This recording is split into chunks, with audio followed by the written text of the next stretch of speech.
Welcome to சாமுஸ் kitchen. இன்றைக்கி நம்ம பார்க்க போகிறது கொலா புட்டு. இது எப்படி செய்யலான்னு பார்க்கலாம் வாங்க.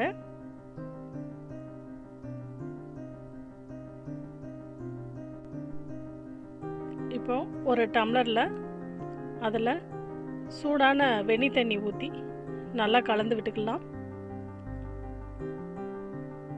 இப்போ நான் ஒரு பவுல் அரிசி மாவு போட்டிருக்கேன். சூடு பொறுக்கிற அளவுக்கு சுடு தண்ணி இருந்தால் போதும்.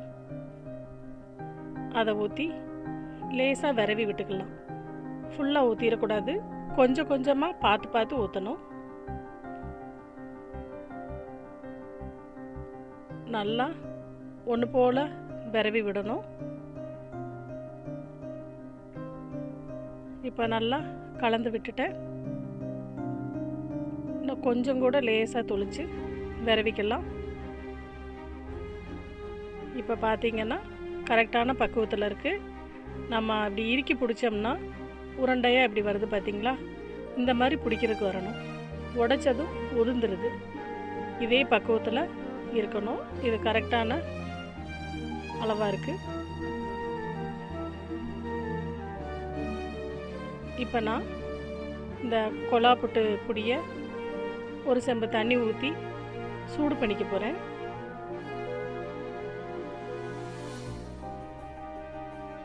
இது நல்லா சூடாகிட்டு இருக்கட்டும்.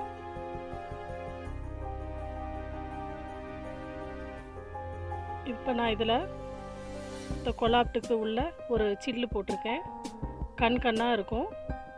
அதில் இப்போ நான் கொஞ்சம் தேங்காய் பூ போட்டுட்டு ஒரு கை அந்த கொலாப்புக்கு விரைய வச்ச அரிசி மாவையும் போட்டு கொஞ்சம் தேங்காய் பூவும் போட்டு கொஞ்சம் அரிசி மாவும் போட்டு எடுத்து வச்சுக்க போகிறேன்.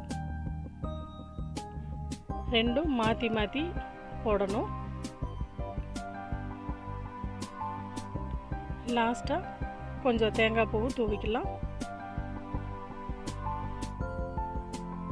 ஒரு 5 நிமிஷம் இது இப்படி மூடி போட்டு வச்சிடணும். இதுக்கு மேலே புகை வரும். வந்துச்சுன்னா கரெக்டான பதத்தில் வெந்திருக்குன்னு அர்த்தம்.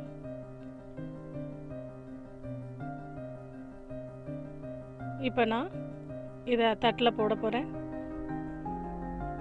ஒரு சின்ன நீளமான ஒரு கத்தி வச்சு இதை ரொம்ப கேர்ஃபுல்லாக எடுக்கணும். உடையாமல் வர்றது ரொம்ப ரிஸ்க்கும் கூட புதுசாக செய்கிறவங்களுக்கு. இப்போ உடையாமல் எடுத்தாச்சு. கொலாப்புட்டு தயாராகிடுச்சு. இதுக்கு நான் கேரளா கடலைக்கறி செஞ்சு வச்சுருக்கேன். இப்போ நான் கேரளா கடலைக்கறியோட இந்த கொலாப்புட்டு டேஸ்ட் பண்ணி பார்க்க போகிறேன். இந்த காம்பினேஷன் ரொம்ப நல்லா இருக்குது. இந்த கேரளா கடலைக்கறியை நான் நெக்ஸ்ட் வீடியோவில் அப்லோட் பண்ணுறேன். இதுக்கு நாட்டு சர்க்கரையும் தேங்காய் பூவும் போட்டு சாப்பிட்லாம். ரொம்பவே ருசியாக இருக்கும். இந்த டிஷ்ஷை உங்கள் வீட்டில் ட்ரை பண்ணி பார்த்து கமெண்ட் பண்ணுங்கள். இந்த வீடியோ உங்களுக்கு பிடிச்சிருந்துச்சுன்னா லைக் பண்ணுங்கள், ஷேர் பண்ணுங்கள், சப்ஸ்கிரைப் பண்ணுங்கள், பெல் பட்டனை கிளிக் பண்ணுங்கள்.